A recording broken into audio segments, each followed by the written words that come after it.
Bonsoir à toutes et à tous, soyez les bienvenus sur Monaco Info si vous nous rejoignez.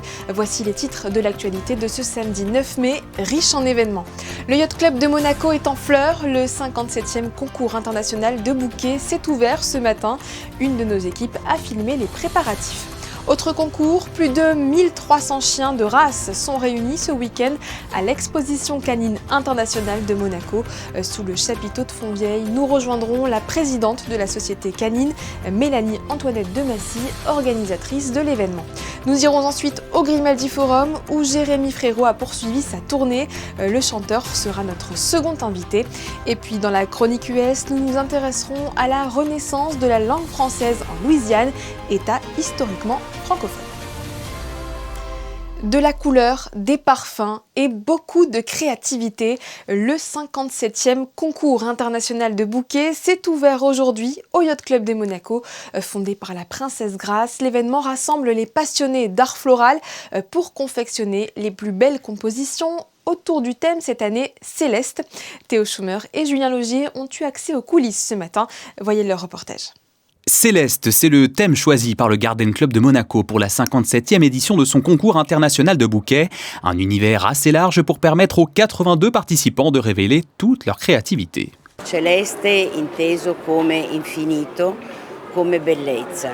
È la bellezza del cielo, è il mistero delle stelle, è la luce della luna e del sole. Quindi siamo molto contenti, è un tema che è molto piaciuto. Et avremo delle bellissime composizioni. De belles compositions, c'est le moins que l'on puisse dire. Les participants, professionnels et amateurs, ont commencé à 7h30 du matin sur le pont supérieur du Yacht Club, transformés en véritable serre pour l'occasion et ont 3 heures pour composer librement leur bouquet. Un seul thème leur est soumis, découpé en plusieurs sujets, comme l'éclipse, dîner sous les étoiles ou encore les aurores boréales, sujet traité par Marie-Alice, professeure d'art floral à Colomar, qui a soigneusement choisi ses fleurs en rapport. Le choix a été difficile parce que les aurores boréales, vous en avez des vertes, vous en avez il y a du rose, il y a du mauve. Moi j'ai opté pour le mauve parce que j'aime beaucoup cette couleur. J'ai pris des campanules, vous savez ces petites fleurs bleues, des scabieuses. Et pour l'instant je pense que c'est tout ce que je vais utiliser parce que je ne veux pas trop charger pour donner un peu cette force. Et ensuite j'ai pris des œillets verts parce que je veux donner une petite touche de couleur avec justement ce petit feuillage, le fusain. Particularité de ce grand concours, les enfants participent aussi. 24 inscrits âgés de 6 à 14 ans composent quant à eux sur le sujet du soleil et tous n'ont rien à envier au talent des adultes. Ils s'en sortent très bien et ils débordent d'imagination, ils sont passionnés, aussi bien garçons que filles, et ça c'est magnifique. L'après-midi, 2 jurys départageront les compositions, un jury spécial présidé par Son Altesse Royale, la Princesse de Hanovre, et un jury international occupé par des spécialistes de l'art floral. Une chose est sûre, la concurrence est rude. Le verdict est attendu ce soir, rendez-vous donc demain pour connaître les lauréats. Qui va succéder à Simba, ce Basenji sacré l'année dernière lors de l'exposition canine internationale de Monaco? Réponse demain. Actuellement, sous le chapiteau de Fontvieille, les plus beaux compagnons à 4 pattes sont examinés de près par un jury d'experts. Nous accueillons tout de suite la présidente de la société canine. Bonsoir Mélanie Antoinette de Massy. Bonsoir à vous. Merci de nous accorder cette interview à l'occasion de cette nouvelle exposition canine. Quelles sont les races à l'honneur cette année? Alors nous en avons 4, nous choisissons toujours 4 du même groupe. Aujourd'hui ça tombe le samedi. Ce sont des races comme le bichon frisé par exemple, que nous essayons de mettre à l'honneur. Le caniche aussi évidemment, que vous avez peut-être pu découvrir sur le timbre. Chaque année nous avons un timbre de la Principauté de Monaco qui met en valeur une des 4 races que nous avons sélectionnées. Donc cette année c'est le Canis Royal qui est sur le timbre et qui seront présentés cet après-midi sur le ring d'honneur. Comme à chaque édition, des juges internationaux ont fait le déplacement. Qui sont ces membres du jury? Alors nous en avons 9 car le matin sur le jugement des races, ça se passe sur 9 rings, donc 9 juges. Nous en avons 2 d'Italie, 2 d'Espagne, une d'Afrique du Sud, il y a un Roumain également. Et donc ils sont ravis d'être ici, ils passent pour l'instant du moins de très bons moments. Ils m'ont déjà tout à l'heure dit que la qualité des chiens sur notre expo et particulièrement cette année était tout à fait extraordinaire. Donc ils sont vraiment très heureux de pouvoir être en principauté. Il y a notamment le juge Romain qui me disait hier à son arrivée qu'il était venu juger la première et dernière fois en principauté il y a 21 ans, quand il y avait encore ma grand-mère, la princesse Antoinette. Et il me disait que pour lui, c'est vraiment une des expositions et une des sociétés canines les plus importantes du milieu cynologique. Et que déjà dans les années 30 et les années 60, il y avait eu des assemblées générales de la Fédération cynologique internationale en principauté et que beaucoup des règlements qu'il y a encore aujourd'hui ont été décidés lors de ces assemblées générales ici en principauté et que pour lui c'est toujours un bonheur et un plaisir de revenir chez nous sur notre expo. Et justement, sur quels critères les chiens sont-ils notés ? Alors chaque race a des critères bien définis. Pour ces juges, ça correspond à des années et des années d'études. Plus d'une dizaine d'années pour être un juge all-rounder, ça veut dire un juge qui peut juger absolument toutes les races. Ce qui est important parce que sur le Best in Show par exemple, vous allez avoir des chiens de n'importe quelle race, vous allez avoir les 10 meilleurs de groupe. Donc les 10 meilleurs de groupe ont été meilleurs de leur race. Et par exemple, cette année sur l'expo, nous avons 1358 chiens de 258 races différentes. Donc il peut y avoir 10 de n'importe quelle de ces 258 races. Évidemment correspondant aux 10 groupes, vu que les races sont séparées dans 10 groupes. Et donc le juge doit connaître absolument tous les critères de chaque race. Et donc c'est vraiment un plaisir pour nous de pouvoir avoir des juges internationaux du niveau que nous avons cette année. Et Monaco n'est pas seul à distinguer les plus beaux chiens. Est-ce qu'à l'instar du tennis, il y a un circuit de grands concours et la principauté en fait partie ? Oui, absolument. C'est le circuit de la Fédération cynologique internationale. Donc c'est comme les circuits sportifs. Par exemple, c'est pas nous à Monaco qui décidons des règlements ou même des dates de notre expo. C'est vraiment un circuit et ce sont des chiens professionnels et des handlers. C'est-à-dire les personnes qui présentent les chiens sont des professionnels. Ils font ça toute l'année. Ils vont d'expo en expo. Et notre expo est une des plus reconnues en termes de diplômes. Alors si je peux faire un comparatif avec le tennis, en fait l'expo la plus importante au monde c'est Crafts, qui est l'équivalent de Wimbledon en tennis. Et nous, notre expo serait l'équivalent de notre Masters 1000. Sauf qu'il y aurait peut-être plus de l'équivalent d'un Masters 1000 d'expo dans le monde. Mais nous sommes vraiment une des expos les plus reconnues, les plus respectées et un des diplômes les plus recherchés. Voilà, donc il ne faut absolument pas rater l'événement. Merci beaucoup Mélanie Antoinette de Massy d'avoir répondu à nos questions. Merci à vous. Ce matin, l'Académie Régnier III ouvrait ses portes au public. Visiteurs et familles ont découvert les enseignements de musique et de théâtre proposés par l'établissement à travers des démonstrations, des concerts et des rencontres avec les professeurs. Aujourd'hui, c'était donc l'occasion de tester et parfois de se découvrir une passion. Marie Bonnet-Blanc et Thomas Deus. Et là, à 6 ans, son papa est musicien, mais aujourd'hui, c'est avec sa maman qu'elle est venue découvrir les instruments. Son père fait de la guitare, donc on teste la guitare, mais on va tester aussi d'autres choses pour qu'elle puisse découvrir. Finalement, cette future musicienne s'éloigne doucement des pas de son père. Qu'est-ce que tu as préféré là aujourd'hui ? Le piano. C'est parce que le piano, c'est plus doux que la guitare.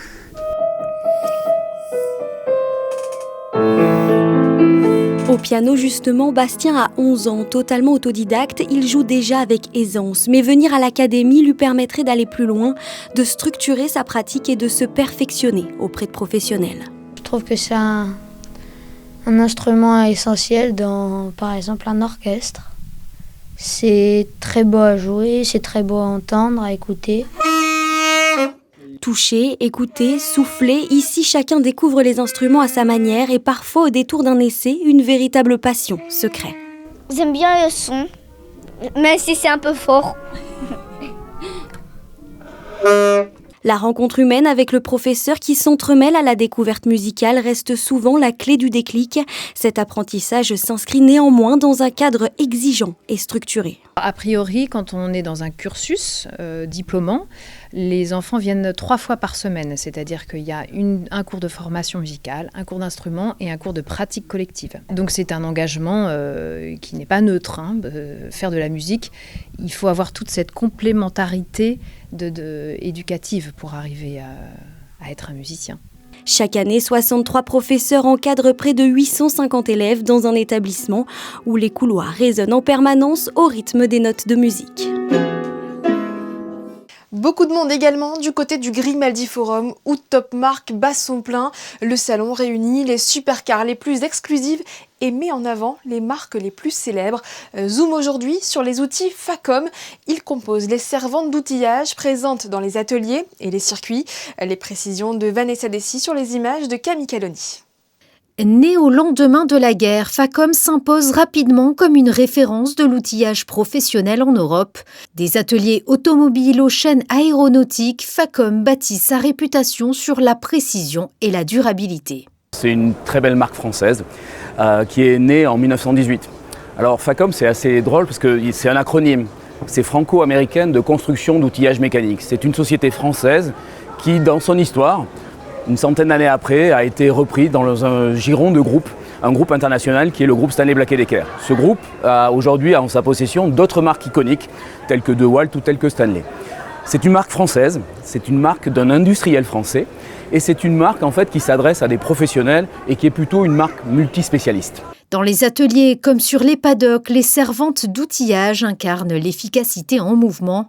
Robustes, modulaires, elles concentrent l'essentiel du geste technique à portée de main. Les modèles équipés d'outils Facom sont devenus des références. Une servante sur mesure a été spécialement conçue pour le pilote Esteban Ocon. Alors Esteban est un ambassadeur de la marque, passionné depuis tout petit dans l'environnement, ou bercé depuis tout petit dans l'environnement de la mécanique automobile à travers son papa. Esteban aujourd'hui a une servante qui lui est propre. Cette servante-là, elle reprend les codes de la performance, elle reprend les codes de la précision du monde de la Formule 1. Elle reprend tout simplement le mélange de ce qu'est la qualité effectivement d'un grand pilote de Formule 1 associé à celui d'un industriel et d'un constructeur qui prend les outils de cet industriel pour les transformer en une servante unique. Au fil des décennies, la servante s'impose comme le cœur battant de l'atelier, symbole d'organisation et de rigueur. Associée au savoir-faire de Facom, elle dépasse le simple rangement pour devenir un véritable outil de performance. Les préparatifs ont commencé. Dans un an, en mai 2027, la Principauté accueillera la 21e édition des Jeux des Petits États d'Europe. À l'approche de ce grand rendez-vous sportif qui réunira 9 pays, les représentants des comités nationaux olympiques de ces États étaient à Monaco pendant 2 jours. Voyez ce sujet de Frédéric Elion et Jean-Alexandre Dordet. Du 17 au 23 mai 2027, Monaco accueillera pour la 3e fois de son histoire les Jeux des Petits États d'Europe. Des athlètes venant de 9 pays, Monaco donc, mais aussi Andorre, Chypre, l'Islande, le Liechtenstein, le Luxembourg, Malte, le Monténégro et San Marin s'affronteront pendant une semaine. Pour préparer au mieux l'événement, les présidents, secrétaires généraux et membres de la commission technique de ces 9 comités nationaux olympiques étaient réunis en principauté pendant 2 jours. Aujourd'hui, c'était l'Assemblée générale, un an avant les Jeux. C'est très important de se retrouver aussi entre petits pays parce qu'on a toujours un peu les mêmes problématiques et on vit un peu les mêmes choses. Et pour nous, c'est vraiment pour les petits États, c'est le plus grand événement. C'est là où on a les plus grandes délégations. Donc pour nous, c'est un peu le sentiment des Jeux olympiques. On part toujours avec des grandes délégations. Donc ça, c'est très intéressant. Aujourd'hui, du coup, on a un peu discuté des avancements sur les Jeux de Monaco, mais aussi faire la prévision sur les Jeux qui auront lieu au Luxembourg en 29. On a fait un peu le point là-dessus et sur les sujets qui restent ouverts comme le financement et d'autres, les cérémonies d'ouverture par exemple. Les délégués de la commission technique ont aussi pu visiter tous les sites qui accueilleront les différentes épreuves, l'occasion de poser leurs questions et prendre le maximum d'informations pour préparer leurs équipes. Pour les Jeux des Petits États d'Europe, le pays organisateur ajoute plusieurs sports de son choix aux disciplines obligatoires présentes à chaque édition. Nous avons proposé évidemment la voile, parce que c'est notre pays qui est au bord de mer et qui se justifie pleinement. Nous avons maintenu les boules parce que c'est assez traditionnel. Et puis nous avons ajouté le water polo, qui ne figurait pas, qui est une des disciplines de la natation, donc qui ne compte pas comme un sport nouveau. Et enfin, la gymnastique, qui ne se pratique pas toujours. Et nous, garçons-filles, donc ça, c'est vraiment très important. Parmi les décisions prises lors de cette assemblée générale, l'ajout du golf pour ces Jeux à Monaco, une belle façon de rendre hommage à maître Henri Rey pour le retour des JPEE en principauté. Il a transporté le public du Grimaldi Forum hier. Jérémy Frérot était en concert à Monaco. L'artiste révélé dans The Voice avec Flo Della Vega poursuit une brillante carrière en solo depuis maintenant 10 ans. Le chanteur est en duplex avec nous. Bonsoir Jérémy Frérot. Bonsoir. Merci d'avoir répondu à notre invitation. Vous vous êtes produit au Grimaldi Forum. C'était votre première fois ici à Monaco ? Est-ce que c'était ma première fois ? Non, c'était pas ma première fois, pas du tout. J'y ai joué quelques fois avec les Frérots de la Vega et seul. Donc je commence à être un petit habitué. Et vous avez interprété les chansons de votre dernier album, Gamin des Sables. Qu'est-ce qui a été votre source d'inspiration dans la création de cet album ? Ma source d'inspiration dans cet album, ça a été mes enfants particulièrement. Ça a été les voir grandir pendant 2 ans où j'ai écrit l'album sur le bassin d'Arcachon, où moi-même j'ai grandi. Donc ça a créé un peu de nostalgie chez moi. Et puis toute la poésie qui émane du bassin m'a aussi aidé à pouvoir écrire des chansons. Et dans votre musique, de manière générale, vous abordez des thèmes sensibles comme celui de l'écologie. Le respect des océans aussi, c'est important pour vous. Pourquoi est-ce que vous y êtes aussi sensible ? Est-ce que c'est parce que justement vous vivez au bord de l'Atlantique ? Bah oui, je pense que c'est pour ça, de voir l'océan évoluer, de voir les déchets arriver sur les plages de plus en plus en 36 ans maintenant.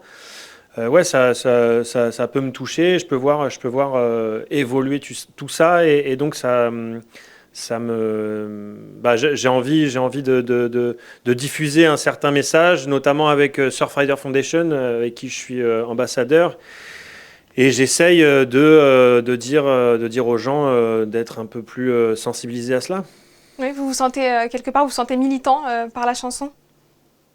Vous avez un rôle à jouer. Par la chanson, mais même pour moi-même, pour mes enfants. Voilà, je pense que c'est un peu le délire du colibri, quoi. Je mets ma petite goutte dans le feu et j'essaie de faire ma part. Le public vous a découvert en duo. Aujourd'hui, ça fait plus de 10 ans que vous poursuivez votre carrière en solo avec brio. Qu'est-ce qu'on peut vous souhaiter pour la suite ?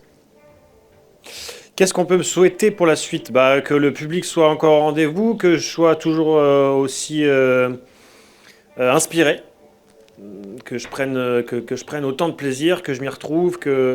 Mais j'ai encore quand même beaucoup d'idées, beaucoup d'envies, et donc pour l'instant, j'ai pas peur, quoi. Je sens que l'avenir va être assez agréable.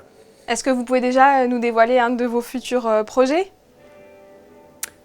Mon futur projet risque d'être assez familial. Ah. Petit indice. C'est un indice. Merci beaucoup, Jérémy Frérot, d'avoir été avec nous ce soir. Merci à vous. Direction à présent la Louisiane, où le français renaît de ses cendres. Longtemps discriminé, notre langue séduit de plus en plus d'élèves dans cet État américain historiquement francophone. À la Nouvelle-Orléans, une grande école portée notamment par l'entourage du consul de Monaco participe à ce renouveau. Le reportage sur place de Bastien Bory. Dans les entrebâillements, la langue française ne se chuchote plus. Elle semble retrouver sa pleine voix, portée ici par les 450 élèves de cette école d'immersion bilingue de la Nouvelle-Orléans, où le nombre d'inscrits a doublé en 10 ans. Dans le futur, je veux être un vétérinaire. Et puis, ma maman veut que je aille au collège, à l'université dans France. Et je pense que ça serait très bon de parler français et de garder ma langue française et de ne pas juste le jeter si je juste reste en Amérique et je parle anglais toute ma vie. Ce que mes parents disent, c'est ma maman a appris l'espagnol quand elle était très jeune, car ses parents voyageaient tout le temps. Et elle voulait que je puisse parler une langue que, comme dans Louisiane, c'est Cajun et tout ça, ils parlent français, mais elle voulait vraiment que ça ouvre beaucoup d'opportunités de voyager, de parler avec des personnes qui ont une différente vue de la vie et de la vie, tout ça.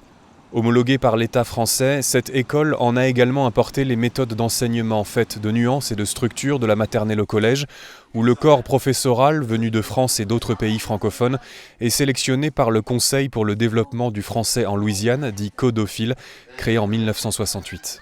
Il y a aussi un attachement important, je pense, à l'enseignement à la française, à l'européenne. L'éducation aux États-Unis fait quand même pas mal débat et l'approche de l'école en France, l'importance qui est mise sur l'esprit critique, on l'a vu quand tu as interviewé les enfants, ils pensent, quoi. Donc c'est quelque chose qui attire aussi énormément les parents. Et pourtant, cette langue n'a eu longtemps d'autre choix que de se taire. En 1921, la Constitution de Louisiane la bannissait des écoles, rendant son enseignement illégal pour forcer l'assimilation des enfants cadiens et créoles. Et d'1 million de locuteurs dans les années 1960, le français n'en compte plus que 200 000 aujourd'hui. Il y a un demi-siècle, parler français en Louisiane, c'était pas bien. Les gens étaient punis pour ça. Et du coup, il y a une génération qui n'a pas voulu transmettre le français à ses enfants. Et on voit aujourd'hui pas mal de familles, deuxième génération, voire troisième génération, qui essayent de reprendre, de se réapproprier cet héritage culturel, l'héritage de leur famille, et du coup, mettre leurs enfants dans des écoles d'immersion françaises.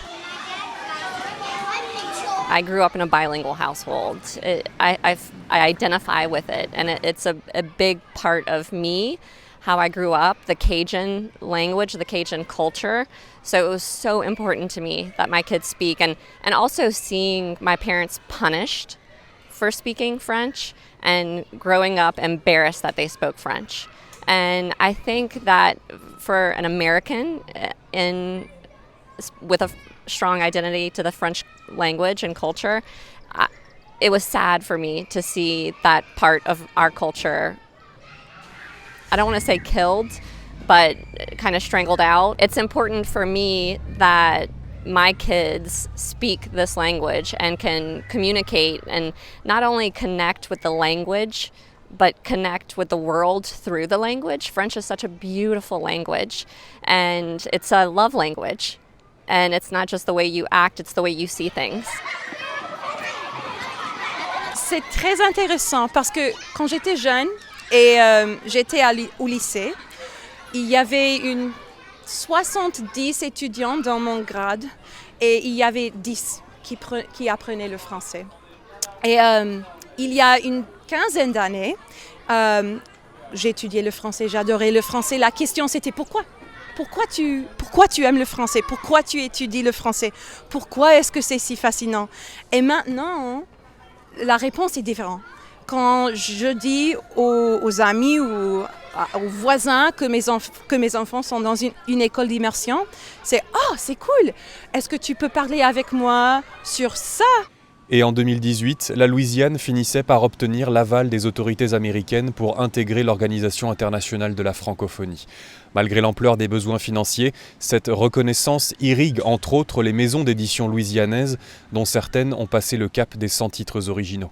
Je pense à l'Alliance française, évidemment, je pense au CODOFIL, mais eux, c'est plus de manière indirecte en donnant la possibilité aux écoles d'avoir des enseignants qui viennent de France, l'Union française aussi qui travaille là-dessus, et puis on a des partenariats aussi avec des universités locales comme UNO, Tulane, qui sont toujours là pour soutenir, pour organiser des événements culturels, que ce soit littéraires ou que ce soit même dans le monde de l'art.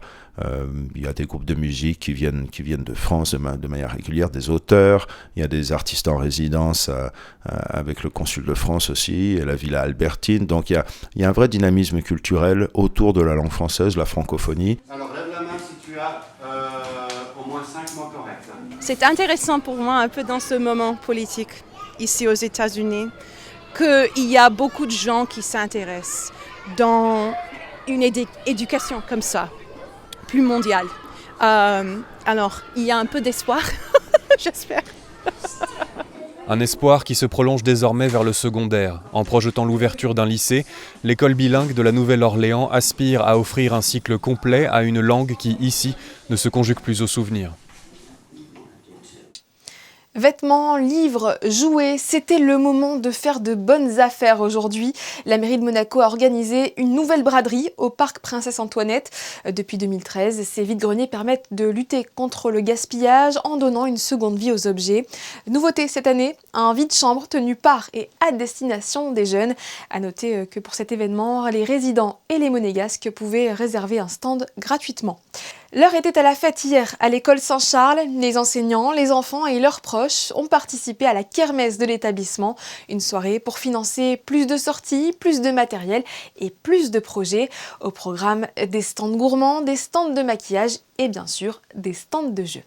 Voilà, c'est déjà la fin de cette édition. Merci de l'avoir suivi. Dans un court instant, les prévisions météo de Marie Bonnet-Blanc. Ce sera juste après les photos de fin de JT. Les plus beaux toutous de l'exposition canine ont pris la pause aujourd'hui devant l'objectif Dead Right. Passez une excellente soirée sur Monaco Info. Je vous donne rendez-vous demain à 18h30.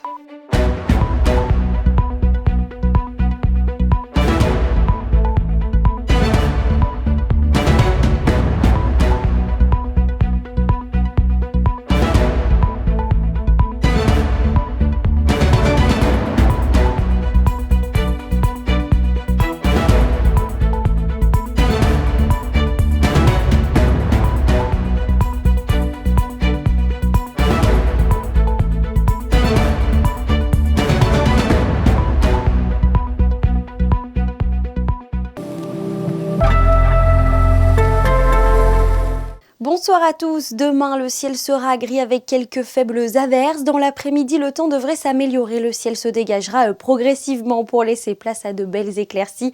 Côté température, il fera 16 degrés le matin et jusqu'à 17 dans l'après-midi. En ce 10 mai, nous célébrerons la journée commémorative de l'abolition de l'esclavage. Nous souhaiterons également une très belle fête à toutes les Solanges.